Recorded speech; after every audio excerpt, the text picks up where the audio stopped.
Hai, Assalamualaikum warahmatullahi wabarakatuh. Anak-anakku semuanya, bertemu lagi dengan Ibu pada mata pelajaran seni budaya kelas 10. Untuk materi kita kali ini adalah tentang perencanaan pameran seni rupa dan persiapan pameran seni rupa. Untuk kita ketahui ya anak-anakku, untuk membuat sebuah acara pameran yang sukses, maka kita harus merencanakan dan mempersiapkan acara itu dengan baik. Pada materi kali ini kita akan mengupas dan mempelajari tentang perencanaan pameran dan persiapan pameran itu sendiri. Namun sebelum melangkah lebih jauh lagi, ada baiknya kita mengeksplorasi ruang-ruang pamerannya terlebih dahulu. Karena apa? Karena ruang pamer merupakan salah satu unsur utama dalam melaksanakan sebuah pameran. Yuk kita mulai eksplor ruang-ruang pameran yang ada di Jogja.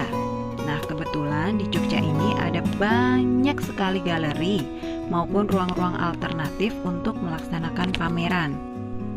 Kita akan bahas beberapa saja nih, gak semuanya, karena saking banyaknya ruang pamer yang ada di Jogja, kemungkinan gak akan selesai kalau kita bahas semuanya.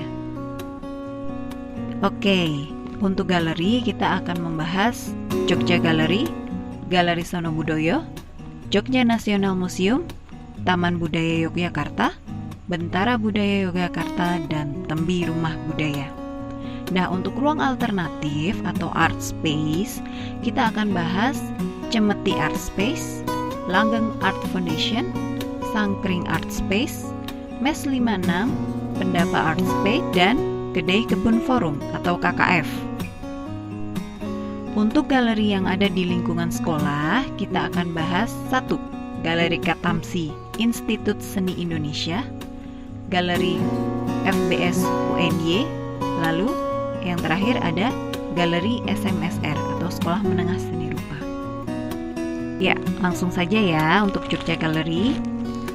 Jogja Gallery ini diresmikan tahun 2006 oleh Sri Sultan Hamengkubuwono ke-10. Gedungnya sendiri berada di sekitaran alun-alun utara atau di Jalan Pekapalan ya. Dahulu gedung ini adalah gedung teater Soboharsono yang kemudian pada tahun 2006 dialihfungsikan untuk galeri. Tempatnya cukup luas, ini ada 2 lantai, lantai bawah dan atas, dan semuanya dapat dipergunakan untuk melaksanakan pameran atau event-event seni lainnya. Lalu ada Galeri Sono Budoyo, ini ada di unit 1 ya. Kompleks Sono Budoyo ini dahulu hanya berfungsi sebagai museum sejarah dan kebudayaan Jawa saja, dan pintu masuknya menghadap ke sebelah selatan dari alun-alun utara Jogja. Namun, sekarang gedung yang terdapat di bagian belakang gedung BNI sudah dibuka untuk umum dan dipergunakan sebagai ruang pameran umum, serta dapat diakses oleh semua orang. Lalu selanjutnya ada Taman Budaya Yogyakarta. Nah, Taman Budaya Yogyakarta atau sering disebut TBY ini dibangun oleh Sri Sultan Hamengkubuwono ke-9 di Kompleks Gedung Kesenian Society. Perlu diketahui, selain kompleks taman budaya memang dipergunakan untuk berkegiatan seputar berkesenian, di sini juga terdapat gedung teater terbuka, serta gedung teater yang tertutup, yang biasa dipergunakan untuk menampilkan pertunjukan-pertunjukan teater. Lokasinya yang cukup strategis, yaitu dekat dengan pusat kota dan memiliki ukuran gedung atau kompleks yang cukup luas, maka TBY ini menjadi salah satu pilihan para seniman untuk mengadakan event-event pameran. Bentara Budaya Yogyakarta atau BBY. Bentara Budaya ini didirikan oleh pimpinan Kompas, masih satu atap dengan Gramedia Group. Bentara Budaya tidak hanya ada satu-satunya di Jogja saja, namun juga ada di Jakarta dan sudah berdiri dari tahun 70-an. Jogja National Museum atau JNM dulunya adalah bekas kampus ASRI, Lokasinya ada di sebelah timur SMA Negeri 1 Yogyakarta atau SMA Teladan ya. Ceritanya nih, karena kampus Asri pindah ke wilayah Sewon dan sekarang bernama ISI, maka gedungnya itu kosong bertahun-tahun. Maka kemudian dijadikan sebuah galeri seni. Nah, beberapa pameran besar pernah diselenggarakan di sini loh, diantaranya ada Art Jog dan JAF atau Jogja Art Fair. Lalu ada Tembi Rumah Budaya. Nah, Tembi ini berada di sebelah selatan kota Jogja, yaitu di Bantul ya. Sebagai salah satu galeri pilihan untuk mengadakan event yang berbau budaya. Karena fokusnya pada kebudayaan Jawa, jadi tema-tema yang dipilih untuk dipamerkan di galeri ini pun juga tidak jauh dari nuansa tradisional. Nah, sekarang kita pindah ke galeri-galeri alternatif. Pertama ada Cemeti Art Space. Cemeti Art Space adalah pusat seni independen yang didirikan tahun 1988 oleh Mela Jarsma dan Nindityo Adipurnomo. Cemeti Art Space ini dikelola secara independen dan berlokasi di kawasan Mantri Jeron. Fokusnya adalah pada kegiatan kesenian, pameran, residensi, serta manajemen seni. Selanjutnya ada Kedai Kebun Forum atau KKF, berdiri pada tahun 1997 sebagai sanggar yang mengelola kegiatan-kegiatan pameran seni, pementasan teater, tari, musik, diskusi, serta workshop. Beralamat di Jalan Tirto Dipuran, lokasinya tidak jauh dari ruang-ruang alternatif lain yang ada di Jogja. Kedai Kebun Forum ini dikelola secara independen juga oleh seniman. Ruang ini berfungsi sebagai restoran serta galeri alternatif. Lalu ada Langgeng Art Foundation, sebuah ruang berkesenian yang berada di kawasan Suryo Diningratan, Yogyakarta. Merupakan sebuah ruang pameran kontemporer yang memfasilitasi penciptaan pameran serta diskusi seni. Lalu ada MES 56. Namanya lucu ya, MES 56. MES 56 ini bermula dari sekumpulan mahasiswa program studi fotografi. Tahun itu, fotografi hanya dianggap sebagai alat pendukung. Ruang tamu dari rumah mereka yang dikontrak bersama itu disulap menjadi galeri pameran foto. Nah, itulah awal mula berdirinya MES 56. Berada di Jalan Mangkuyudan, MES 56 sampai saat ini menjadi ruang alternatif untuk berkegiatan seni, khususnya seni fotografi. Sangkring Art Space.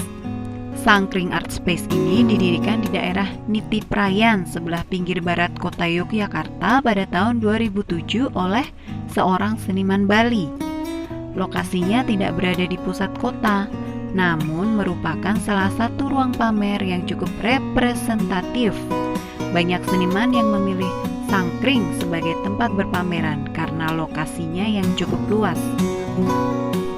Dan ruang alternatif terakhir adalah Pendapa Art Space, atau banyak orang bilang Pendopo Art Space. Ruang alternatif yang berada di pinggir Ring Road Selatan ini didirikan oleh Bapak Dunadi.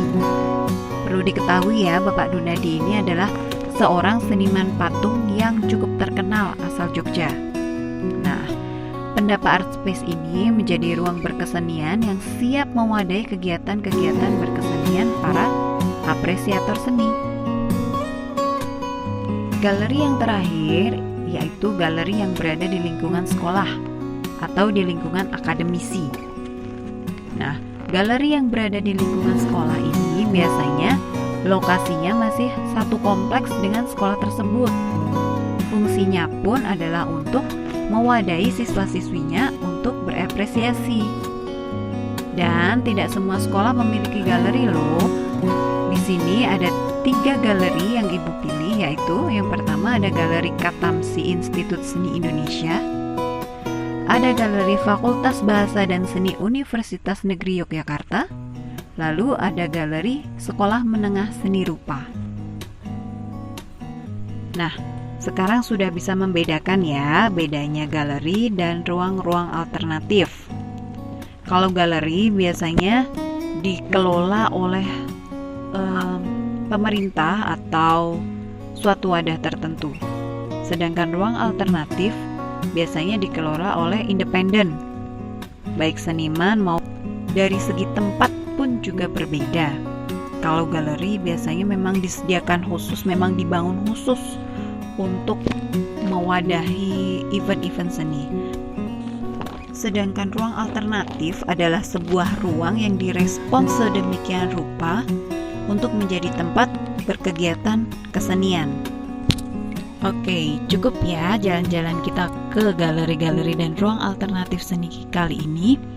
Sekarang kita masuk ke materi, yaitu merencanakan pameran seni rupa. Untuk merencanakan pameran seni rupa itu harus dilakukan secara sistematis dan logis agar dapat berjalan dengan lancar. Lalu beberapa tahap perencanaan pameran akan dijelaskan di bawah ini.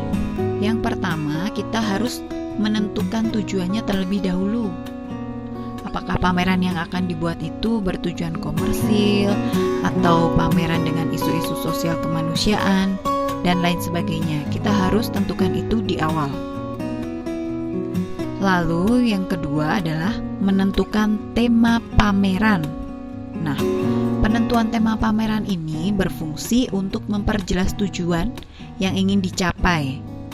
Sebaiknya gunakanlah tema yang sesuai dengan misi yang ingin dilaksanakan. Yang ketiga adalah menyusun kepanitiaan. Penyusunan struktur organisasi yang sesuai dengan kebutuhan, situasi, dan kondisi tempat dan instansi yang mengadakan pameran akan memastikan setiap individu bekerja sesuai dengan tanggung jawabnya masing-masing. Susunan struktur dalam kepanitiaan pameran jelas ya, pasti ada ketua, wakil ketua, sekretaris, bendahara. Lalu seksi-seksi yang ada di dalamnya ada seksi stand, seksi dekorasi, publikasi, seksi kesekretariatan, keamanan, konsumsi, perlengkapan, dan lain sebagainya. Itu nanti disesuaikan dengan kebutuhan pameran yang akan dilaksanakan. Lalu yang keempat adalah menentukan waktu dan tempat diselenggarakannya pameran. Penentuan waktu dan tempat pameran yang diselenggarakan harus disesuaikan dengan tujuan dan tema yang telah ditentukan sebelumnya. Misalnya, jika pameran diselenggarakan di instansi pendidikan seperti sekolah, maka tentukanlah waktu yang tepat agar pameran tidak mengganggu kegiatan penting lainnya yang ada di sekolah tersebut. Lalu untuk tempatnya, tentukan tempat yang strategis yang ada di dalam lingkungan sekolah tersebut. Misalnya ada gedung serbaguna atau aula sekolah, atau sampai ke kelas-kelas juga tidak apa-apa. Lalu yang terakhir adalah menyusun agenda kegiatan. Menyusun agenda kegiatan dilakukan untuk memberikan panduan waktu pelaksanaan bagi semua pihak yang berkaitan dengan penyelenggaraan pameran seni rupa tersebut. Dan yang keenam adalah penyusunan proposal kegiatan. Ini juga penting ya. Proposal disusun sebagai pedoman pameran tertulis yang sistematis dan sangat bermanfaat untuk semua pihak penyelenggara, baik pihak luar yang ingin ikut terlibat secara tidak langsung, misalnya melalui sponsorship. Ya, tentunya seperti namanya, proposal dapat digunakan untuk menjadi pengajuan resmi pada pihak lain untuk menggalang dana maupun bantuan dalam bentuk lainnya. Karena kalau kita bicara mengenai penyelenggaraan sebuah event apapun itu, maka tak lepas dari sponsorship ya, dari dana. Itu berkaitan erat sekali. Maka dibutuhkan proposal yang baik. Nah, sistematika penulisan proposal itu meliputi ada nama kegiatan, tema, latar belakangnya apa, landasan dasar penyelenggaraannya apa, tujuannya apa, kegiatannya apa, bagaimana susunan kepanitiaannya, lalu anggaran biayanya seperti apa, jadwal kegiatannya seperti apa, lalu ketentuan-ketentuan oleh sponsorshipnya itu akan seperti apa dan lain sebagainya. Itu semua tercantum dalam proposal yang kita ajukan. Lalu selanjutnya ada persiapan pameran. Setelah penyusunan rencana, maka langkah selanjutnya dalam menyelenggarakan pameran seni rupa adalah melakukan persiapan konkret. Persiapan-persiapan tersebut meliputi 1. Menyiapkan dan memilih karya. Yang kedua ada menyiapkan perlengkapan pameran. Nah, dalam menyiapkan dan memilih karya, kita mengundang perupa untuk berkarya sesuai dengan tema, lalu memilih karya yang akan dipajang, karena karya-karya tersebut adalah inti dari kegiatan pameran seni rupa. Pemilihan karya dapat didasarkan terhadap kualitas, jenis karya yang memungkinkan didisplay di lokasi, dan kesesuaian karya terhadap tema pameran. Lalu selanjutnya adalah menyiapkan perlengkapan pameran. Jangan lupa bahwa ini adalah tahapan persiapan, bukan hanya rencana lagi ya. Maka secara konkret, berbagai perlengkapan pameran sudah harus mulai disediakan. Lalu apa saja perlengkapannya? 1. Ruang pameran yang telah dipersiapkan untuk pelaksanaan pameran harus sudah siap.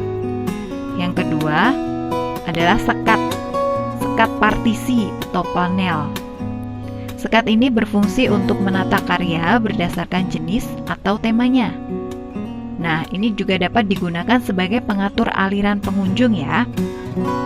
Lalu yang ketiga, katalog pameran atau buku pameran yang berisi kuratorial atau teks pernyataan gagasan kurator terhadap tema dan karya yang dipamerkan. Lalu yang keempat ada buku tamu.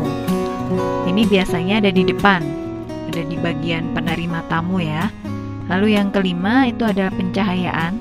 Pencahayaan ini butuh seperti lampu sorot untuk memperjelas penampilan karya yang dipamerkan.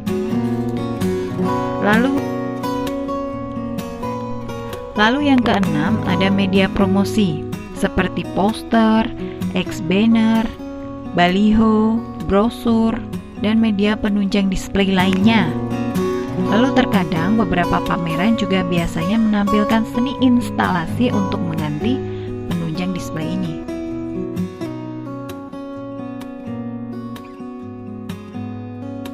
Itu tadi materi kita minggu ini, yaitu tentang perencanaan pameran dan persiapan pameran. Juga tadi kita sempat berkeliling sedikit di galeri-galeri atau ruang alternatif yang ada di Yogyakarta. Semoga ada gambaran seperti apa ruang pamer itu.